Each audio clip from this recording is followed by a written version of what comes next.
ceremony for the European Statistics Competition. My name is Susanne Taimit. I'm responsible for dissemination in Eurostat.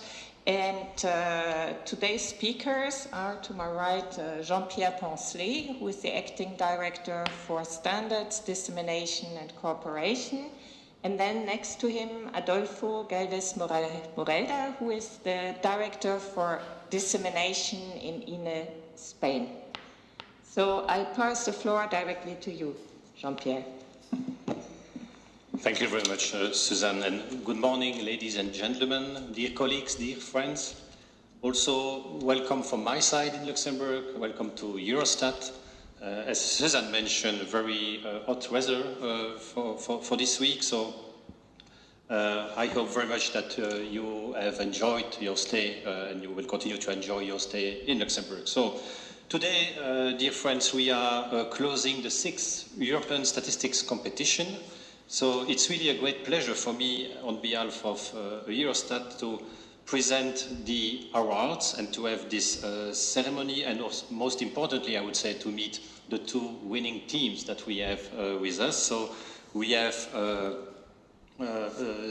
European citizens and from 2 countries, from Greece and from Slovenia. So, and of course, this delegation is led by the teachers of those 2 teams. So, warm welcome to all of you. So, just before we go to presenting the 2 winning teams, a few words on this 2023 event and edition of the competition, which was, I have to say, a real success. We had 19,000 students who participated. So this is the highest number since we could no longer meet physically due to the pandemic that have struck us a few years ago. And it means also for us, this is a clear signal also to have this event, physical event, that we have overcome this period. And with our competition, we are stronger than ever. Including also because there is an additional countries who joined this year, and it's Slovakia who decided to join the competition. So we have now 19 countries, if you count right. We still have a little bit of margin to achieve a full coverage of Europe. But the most important is that our competition is attracting more and more interest across students in Europe. First, also, I would like to mention the reason why we have this competition. Of course, it's nice to see young people in Eurostat. Actually, you are sitting where normally the heads of NSIs are sitting, and this is in this meeting room that we have the meeting deciding on the future and the development of the statistical system in Europe. So, and it's very nice to see young faces. But most importantly, from our perspective, it's very much important, and in particular, as we are approaching next year European elections. And we know very much that democracies are building on data which is of quality. And this is the reason why we really want to promote the use of statistics, of official statistics throughout different generations, including to the younger generation, in order for you to be equipped to understand data, use official data, and most importantly, to combat and debunk misinformation. And we know that this is very much active, and certainly developing what we call statistical literacy among the younger generation is an important aspect for us, and also for, I would dare to say, for democracy. So thank you very much on this account for participating to the competition. And I would also like to thank, of course, the teachers, your teachers, I mean, not only the 2 teachers who are there, but all the teachers and all the teams who joined the national part of the competition or the European part of the competition, as we know that this is work is needed to lead and to accompany the students in preparing for this work. So thanks to all of you for that. Another important aspect is, and the reason why we specifically target young people and students, is that we really are eager to hear your voice as the young generation. It's very much important to hear what you think about what we are doing, what is your interest in what we are doing, and what use you could do from what we are currently doing with official statistics. I would also like to add that the success of the competition is a joint exercise. This is a joint undertaking which is being done in collaboration between Eurostat and the Open Statistical System, and close partnership with national statistical institutes. So we have a representative of in Spain, we have colleagues from Greece also in this room, and I'm sure more are connected through the internet.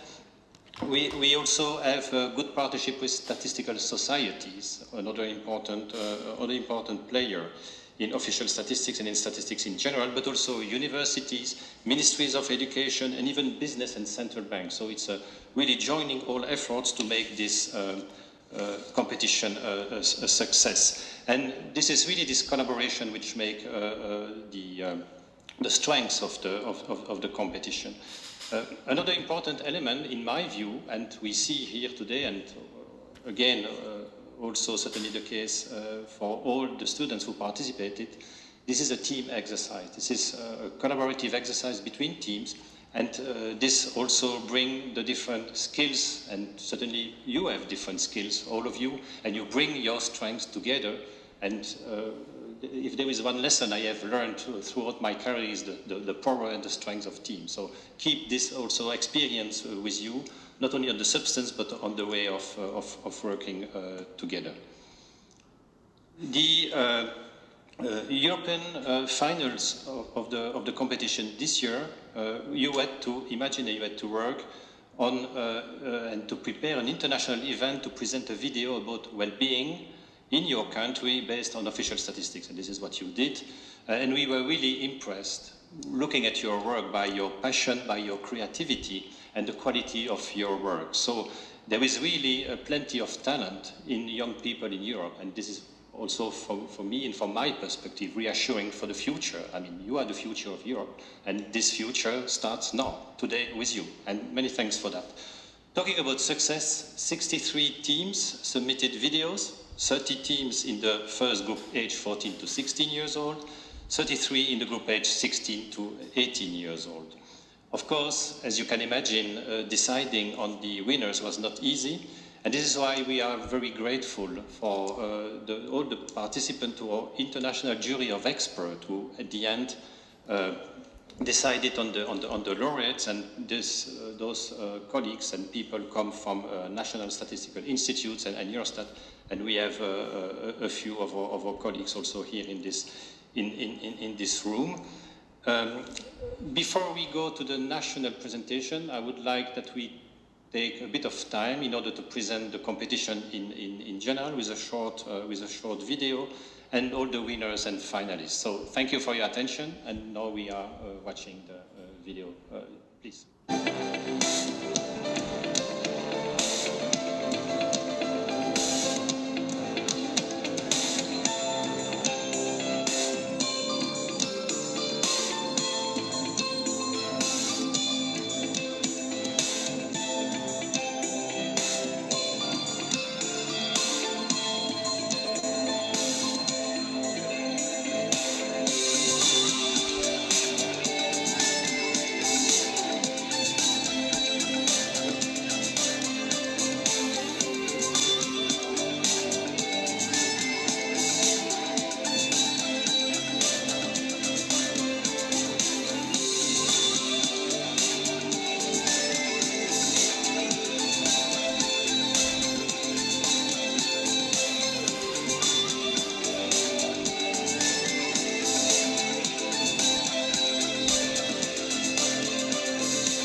Thanks for the video and the presentation. So let's start with the first winning team and the award of prizes. And we start with the junior category, so the age group 14 to 16. And the winning team of this group is a Greek team, so this is AFS. I don't know what it stands for, maybe you will have the opportunity to explain to us afterwards. AFS Greek team number 1, with a very professional video. And now I'm reading the briefing prepared by the jury, so I'm not elaborating myself. So very professional video on the daily life of Yanis and the different dimension of well-being in Greece.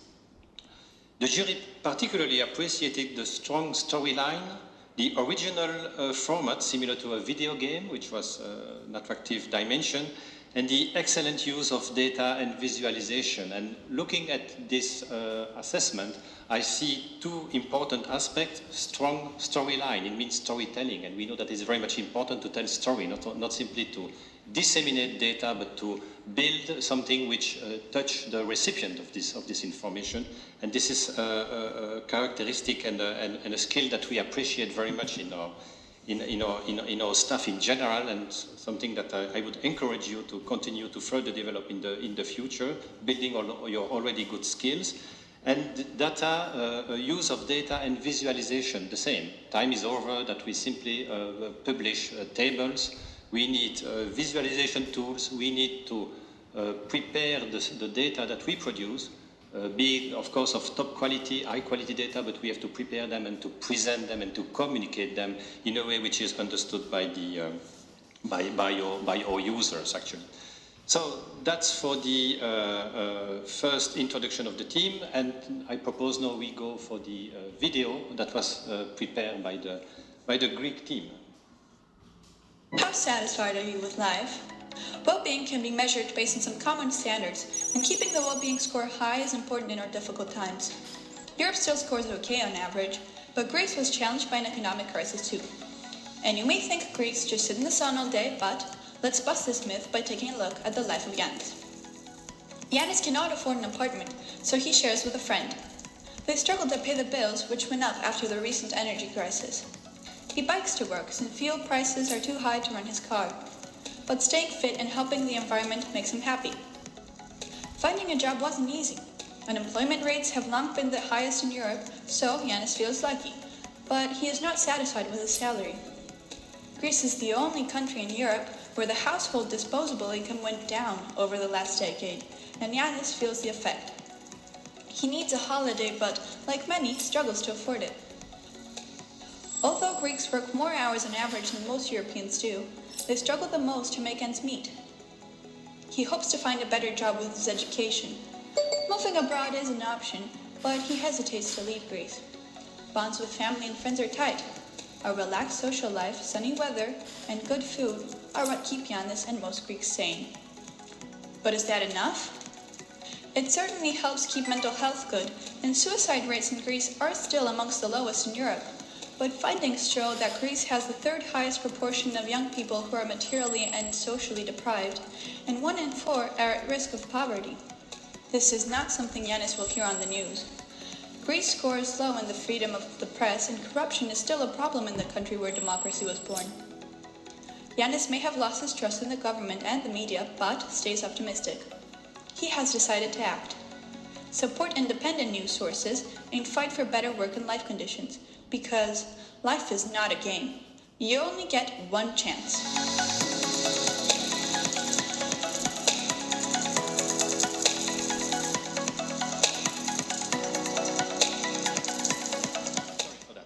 And I would now like to invite the delegation. So Polycarpos Aris, Dimitrios, Maria Anastasia, and the teacher Olga Grigoriadou for handing over the prize.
Thank you very much. The kids, the students all wanted to say a few words that we've written down, so I'll give the word to them and then I'll tell my part. So, what an award. I'm quite thrilled and excited that we were able to achieve this after so many years of effort. This isn't the first time that we took part in this competition. It's actually our third. I remember how we started off in 7th grade, not having a clue about statistics and all of that. And each year we got a bit better, little by little. And as we can see from today, we managed unexpected results.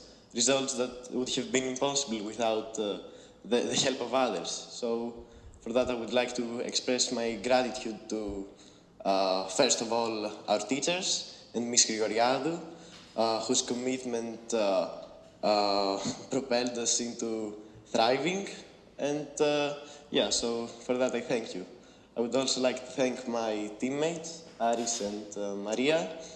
They know how grateful I am for them, but I would also like to remind them. This journey has been quite remarkable, and it has taught us valuable lessons, one of which was that constant effort is always going to be rewarded, that you need to keep pushing, push as hard as you can, and eventually you will get there. And even if you don't, you probably are going to end up further than those who didn't even try. So thank you for your time, and again, thank you everyone that helped us.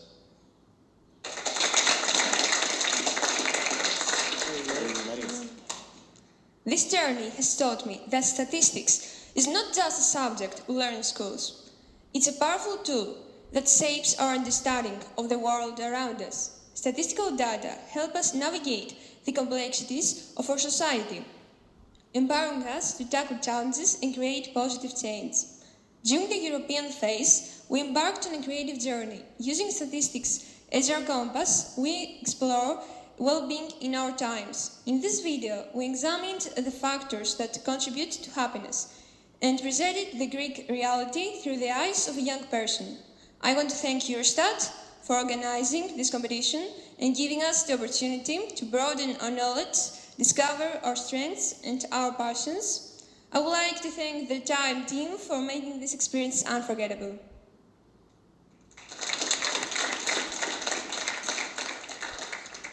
This day has finally come, and it really feels like a dream come true. Over the last 3 years, our team has dedicated countless hours to this competition, aiming high. Each year we tried doing our best, and we finally now reached the top. It was a journey full of hard work and a good way to gain experience for our later lives. Now I just really wanted to thank my teammates Maria and Dimitris, because without one another we would most definitely not have succeeded. I also wanted to thank Ms. Grigoriadou for dedicating a lot of your personal time in order to help us focus on the target and aim for success. Finally, I would love to thank Eurostat for creating such great opportunities for young people to send their message and make a positive change to the world. Thank you. So I want to thank my extraordinary students for this journey. It has been very interesting, not always smooth, with a lot of hard work, but we made it. When I first heard about this competition 3 years ago, I immediately thought this is something very interesting and something that is certainly missing from the Greek curriculum of mathematics. And it is my passion to show students how mathematics is connected to the world and how it can be used for understanding the world and making it a change for the better. All the students I supervised from our school during these years had a great time. They learned a lot about data, statistical data that delved into numbers from Elstat, and they really enjoyed it. And although they didn't make it to the end, they are all full on thinking that they want to do this again. So I want to congratulate them as well. It is my dream to continue doing this, maybe involving more students, because I think this is worth for every student to take part in such activities. So I'm hoping for this for the future.